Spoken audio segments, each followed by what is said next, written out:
నా 15 సంవత్సరాల వయసులో దేవుని దగ్గర నా మొర కన్నీటి ప్రార్థన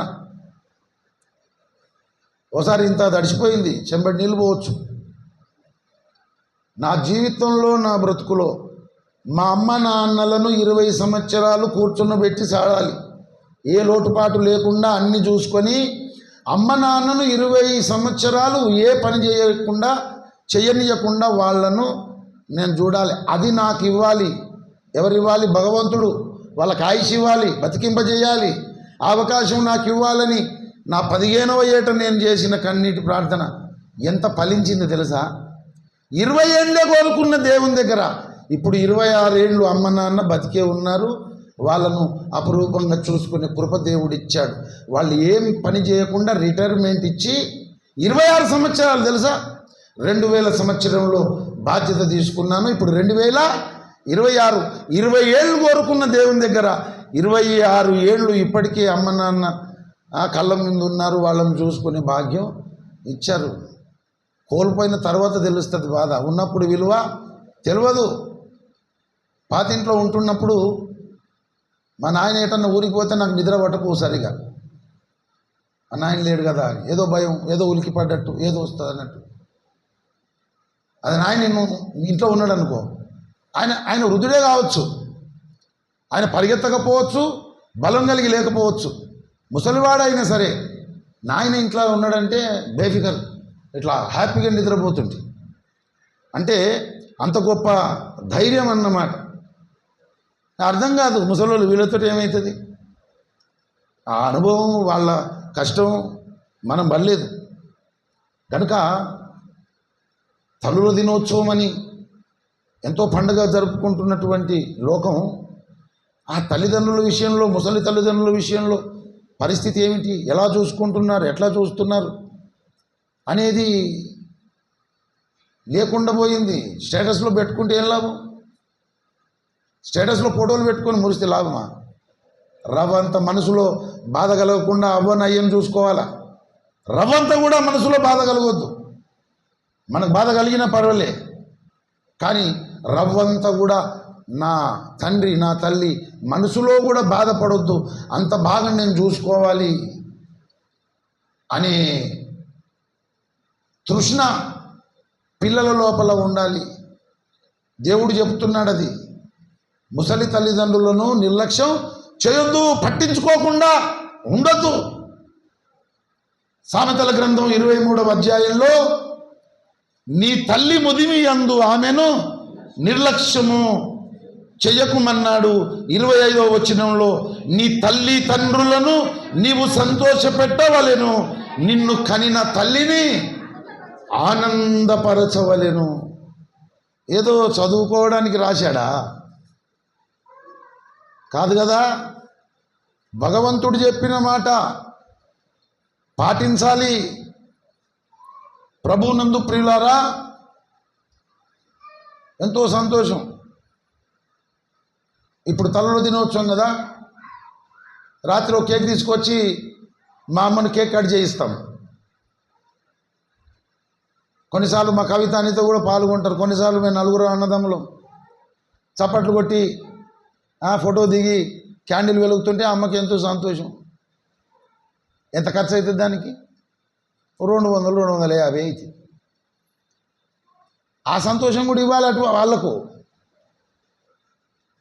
ప్రభువునందు ప్రియులారా, అలాగున్న పిల్లలు అట్లా చేసినప్పుడు వాళ్లకు ₹1 కోటి లాటరీ టికెట్ తగిలినంత సంతోషం ఉంటుంది. అంటే మమ్మల్ని పట్టించుకుంటున్నారు. ఇప్పుడు ముసలోళ్ళమైన 80-70 ఏళ్ళకు వచ్చినాం, ఇప్పటికీ మా పిల్లలు మమ్మల్ని ఖాతరు చేయకుండా ఉండడం లేదు, పట్టించుకుంటున్నారు, మాట్లాడుతున్నారు, వస్తున్నారు. 5 ఏళ్ళు బతికేటోళ్ళు ఇంకా 10 ఏళ్ళు బతుకుతారు. అయ్య మీద పడి, అవ్వ మీద పడి, కొట్టి తిట్టి గాయాలు చేస్తే, వాళ్ళని పట్టించుకోకుండా గంజిపోయకుండా ఉంచితే 20 ఏళ్ళు బతికేటోళ్ళు 5 ఏళ్ళకే చచ్చిపోతారు. అంత కలకాలంటుంది వాళ్ళ మనసు. తల్లిదండ్రుల దగ్గర ఆశీర్వాదాలు ఉంటాయి, తల్లిదండ్రుల దగ్గర దీవెనలు ఉంటాయి. వాళ్ళకు మనం సేవలు చేసినప్పుడు, కొడుకా నువ్వు నీ పిల్లలు చల్లగా ఉండాలి అంటే చాలు, మనకు మన పిల్లకి ఎంత మేలు జరుగుతుందో చూడు. వాళ్ళ దగ్గర ఉంటాయి. దేవుడు పెట్టిండు. ఇస్సాకు అనలేదా, కొడుకా మటన్ భోజనం పెట్టు, మంచిగా తింటా, నిన్ను దీవిస్తా అన్నాడు. బైబిల్లో ఉందా లేదా మాట? తల్లిదండ్రుల దగ్గర ఏముంటాయి? ఆశీర్వాదాలు, దీవెనలు ఉంటాయి. అయ్యవని పట్టించుకోకుండా నన్ను దేవుడు దీవిస్తే చాలు. అయ్యవలేంది నీకు దేవుడు ఎక్కడిది? వాళ్ళకంటేనే కదా నువ్వు ఉన్నావు, నువ్వు ఉంటేనే కదా దేవుడు దొరికింది. కొంతమంది అదేం రోగమో తెలియదు, అయ్యవని అసలు పట్టించుకోరు. మాకు దేవుడు ఉంటే చాలు, దేవుని దీవెనలు ఉంటే చాలు. ఎటకెళ్ళి వస్తాయి? అయ్యవ దగ్గర పెట్టిండు దీవెనలు, ఆశీర్వాదాలు. ఇప్పుడు కొడుకా నువ్వు నీ బిడ్డలు మంచిగా ఉండని, చల్లగుండని ఎప్పుడు అంటారు వాళ్ళు? వాళ్ళకు ఆనందం కలిగినప్పుడు, వాళ్ళకు సంతోషం కలిగినప్పుడు, మనం అటువంటి స్థితిలో వాళ్ళని ఉంచినప్పుడు వాళ్ళని మనం అనుమానకున్నా వాళ్ళే అంటారు, వాళ్ళు మనసులో కోరుకుంటారు. అప్పుడు మనకు మన పిల్లలకు కూడా గొప్ప దీవెన, ఆశీర్వాదం మనకు కలుగుతుంది. ప్రభువునందు ప్రియులారా, నీ తల్లి ముదిమి యందు ఆమెను నిర్లక్ష్యం చేయొద్దు. నీ తల్లిని సంతోషపెట్టాలి. నిన్ను కన్న తల్లిని నువ్వు ఆనందపరచాలి. ఇది బైబిల్ ఉపదేశము. తల్లుల దినోత్సవం మానవ సమాజం జరుపుకోవడం మంచిదే, స్టేటస్లో ఫోటోలు పెట్టుకోవడం మంచిదే. కానీ వాళ్ళను అపురూపంగా నువ్వు చూసుకొని పెట్టుకుంటే అప్పుడు దేవుడు కూడా మెచ్చుతాడు. ఏదో అందరు పెట్టుకుంటారు కదా నేను పెట్టుకుంటా అని పెట్టుకుంటే వాళ్ళతో నువ్వు కలిసి మాట్లాడి వాళ్ళ స్థితిగతులు చూస్తూ నువ్వు స్పందించకపోతే ఏమి లాభం? ప్రభువునందు ప్రియులారా, లోకములో ఉన్నటువంటి ప్రేమలన్నిటికంటే గొప్ప ప్రేమ చెప్పండి. లోకంలో ఉన్న ప్రేమలన్నిటికంటే గొప్ప ప్రేమ అమ్మ ప్రేమ, తల్లి ప్రేమ. ఇక తల్లి ప్రేమను మించినది, అమ్మ ప్రేమను మించినది యేసయ్య ప్రేమనే, ఇంకొకటి లేనే లేదు. ఈ మాట బైబిలే చెబుతుంది. యేసు ప్రభువు వారు మనకు తల్లి స్థానములోనికి వచ్చాడు. యేసు ప్రభువు వారు మనకు తల్లి స్థానంలోనికి వచ్చాడు. యెరూషలేమా యెరూషలేమా, ప్రవక్తలను చంపుచు నీ యొద్దకు పంపబడిన వారిని రాళ్లతో కొట్టుచూ ఉండుదానా, కోడి తన పిల్లలను తన రెక్కల కింద ఎట్లా చేర్చుకుంటుందో మిమ్మల్ని అట్లా చేర్చుకోవాలనుకున్నాను కానీ మీరు రావడం లేదంటున్నాడు. నీకు నాకు యేసు ప్రభువు వారు తల్లితో ఆయన పోల్చుకుంటున్నాడు. ప్రభువునందు ప్రియులారా, మొట్టమొదట ఏం చెప్పాను నేను? లోకంలో ఉన్న ప్రేమలన్నిటికంటే అమ్మ ప్రేమ గొప్పది. అమ్మ ప్రేమను మించిన గొప్ప ప్రేమ లోకంలో లేదు. ఇక అమ్మ ప్రేమనే మించినటువంటి గొప్ప ప్రేమ యేసయ్య ప్రేమ. యెషయా ప్రవచన గ్రంథం 66వ అధ్యాయం 13 చూడండి. యెషయా 66:13, ఒకటి తల్లి వానిని ఆదరించున్నట్లు నేను మిమ్మును ఆదరించెదను. ఇక్కడ యేసుప్రభు ఏమయ్యాడు మనకు? తల్లి. యేసుప్రభు తల్లి. కొన్నిసార్లు మానవ లోకంలో కొంతమంది తల్లులు తమకు పుట్టిన చంటి బిడ్డలను చెత్త కుంపల మీద వేసేస్తున్నారు, మురికి కాలువల్లో వేసేస్తున్నారు. ఇది వార్తల్లో చూస్తున్నాం, సోషల్ మీడియాలో చూస్తున్నాం. ఏదో పెళ్లి కాకముందు తప్పు చేయడం, ఎవరికి కనబడకుండా ఉండడం, ఓ కూతురు కుమారుడు పుడితే ఎవరికి తెలియకుండా ముళ్ళ పొదల లేకపోతే చెత్త కుప్ప మీద, మనము వార్తాపత్రికలు చూస్తాం, చెత్త కుప్ప మీద దొరికిన పసికందు 9 మాసాలు మోసి ప్రసవ వేదన పడి ఆ కొడుకును కూతుని ఎట్లా చెత్త కుప్ప మీద వేశావు, ఎట్లా డ్రైనేజ్ కాలువలో వేశావు? ఆ మాట చెప్తున్నాడు యెషయా ప్రవచన గ్రంథం 49వ అధ్యాయంలో. తల్లి తన చంటి బిడ్డను మరచునా, వారైనా మరచుదురు గాని నేను నిన్ను మరువను. యెషయా 49:15, స్త్రీ తన గర్భమున పుట్టిన బిడ్డను కరుణింపకుండా తన చంటి పిల్లను మరచునా? వారైనా మరుచుదురు కానీ నేను మిమ్ము మరువను. ఇంకా కొంతమంది ఆ బుగ్గలు అమ్ముకుంటూ ఉంటారు కదా, వాళ్ళు వెంట్రుకలకు మీయే వెంట్రుకలవి దర్వాసందులలో చెప్తారు కదా, దూసుకున్నప్పుడల్లా కొన్ని పోతాయి. ఎంటికల బుగ్గలు అని వస్తుంది ఆమె. నలుగురు చిన్నపిల్లలు ఉంటారు, జోలల్లో వేసుకుంటుంది ఆమె. బట్టల మూట కట్టుకొని ఒక జపకి వేసుకుంటుంది, ఇంకో జపకి వేసుకుంటుంది. ఇంకా జర పెద్దగా నడిచోడేమో చేతి పట్టుకొని నడుస్తుంటాడు. వాళ్ళ గోస చూస్తే బాధ అనిపిస్తుంది నాకు. కొనుక్కుందామనిపిస్తుంది బుగ్గలు, కానీ వెంటకెళ్ళేవా నాకు. దువ్వేనే లేదా, దూసుడు ఎక్కడిది వెంటకెళ్ళేనప్పుడు. అటువంటి వాళ్ళు వచ్చినప్పుడు కొంచెం మీరు జర టైం తీసుకొనన్నా వాళ్ళకు వెంటకెళ్ళి ఇచ్చి బుగ్గలు తీసుకోండి. ఇప్పుడు తక్కువ అయిపోయారు కానీ వాళ్ళు వచ్చేవాళ్ళు అప్పుడప్పుడు. నేను సాయం చేద్దామంటే ఎక్కడి కనుక ఆ బట్టలలో కట్టుకోండి. చిన్నపిల్లలను అట్లా వేసుకుంటారు. కోతే చిన్నపిల్లని ఇట్లా పట్టుకొని చెట్లు దుంపుతుంది. వాస్తవానికి తల్లి తన చంటి బిడ్డను ఎప్పుడు కూడా మరవదు. కానీ తల్లులు కొంతమంది ఆ చంటి బిడ్డను కుప్ప మీద వేసేసి, మోరి మీద, చెత్త కుప్ప మీద వేసి వెళ్ళిపోతున్నారు. దేవుడు అంటాడు, చంటి బిడ్డను తల్లి మరవదు కానీ కొంతమంది తల్లులు మరుస్తున్నారు. వారైనా మరుచుదురు కానీ నేను మరువను. ఇప్పుడు చెప్పండి, మరి ఒకని తల్లి వానిని ఆదరించున్నట్లు నేను మిమ్మను యెరూషలేములోనే మిమ్మల్ని ఆదరిస్తానన్నాడు. ప్రపంచంలో అన్ని ప్రేమల కన్నా గొప్ప ప్రేమ అమ్మ ప్రేమ, తల్లి ప్రేమ. ఆ అమ్మ ప్రేమ కంటే, తల్లి ప్రేమ కంటే కూడా గొప్ప ప్రేమ, మించిన ప్రేమ యేసు ప్రేమ. తల్లి అయిన మరచునేమో నేను నిన్ను మరువను, చూడుము నా అరచేతులలో నిన్ను చెక్కియున్నాను. తల్లి అయిన మరచునేమో నేను నిన్ను మరువను, చూడుము నా అరచేతులలో నిన్ను చెక్కియున్నాను.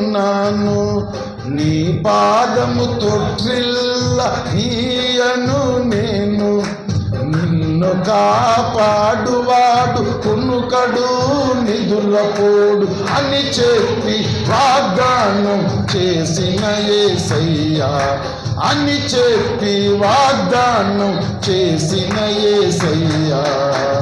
తల్లిలా లాలించును, తండ్రిలా ప్రేమించును, తల్లిలా లాలించును. ముదిమి వచ్చు వరకు ఎత్తుకొని ముద్దాడును, చంక పెట్టుకొని కాపాడును యేసయ్యా.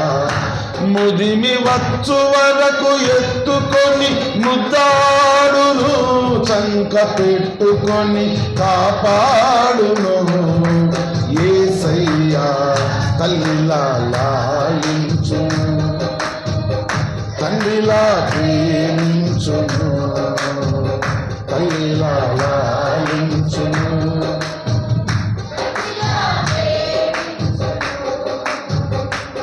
లోకములో అమ్మ ప్రేమను మించిన ప్రేమ లేదు. ఇక అమ్మ ప్రేమను మించిన ఏకైక ప్రేమ మన యేసయ్య ప్రేమ. ఒకని తల్లి ఎట్లా తన కొడుకును కూతురును ఆదరిస్తుందో నేను కూడా అట్లనే మిమ్మల్ని ఆదరిస్తానన్నాడు. కానీ ఎక్కడ? యెరూషలేము అంటే దేవుని సన్నిధిలో, యేసయ్య రెక్కల కిందనే మనకు ఆదరణ, యేసయ్య సన్నిధిలోనే మనకు ఆదరణ. మనం ఎక్కడ ఉండాలి? యేసయ్య సన్నిధిలో ఉండాలి, యేసయ్య రెక్కల కింద ఉండాలి. అలాగుండాలంటే ప్రతిరోజు మానకుండా ప్రార్థన చేసుకోవాలి, ప్రతిరోజు మానకుండా బైబిల్ చదువుకోవాలి, ప్రతి సమాజ కూటానికి మానకుండా హాజరు కావాలి. అట్లా నిష్ట కలిగి నువ్వు చేయగలిగితేనే యేసయ్య సన్నిధిలో ఉంటావు, యేసయ్య రెక్కల కింద ఉంటావు. తల్లిలాగా నిన్ను ఆదరిస్తాడు. తల్లిని మించిన ప్రేమతో నిన్ను ప్రేమిస్తాడు.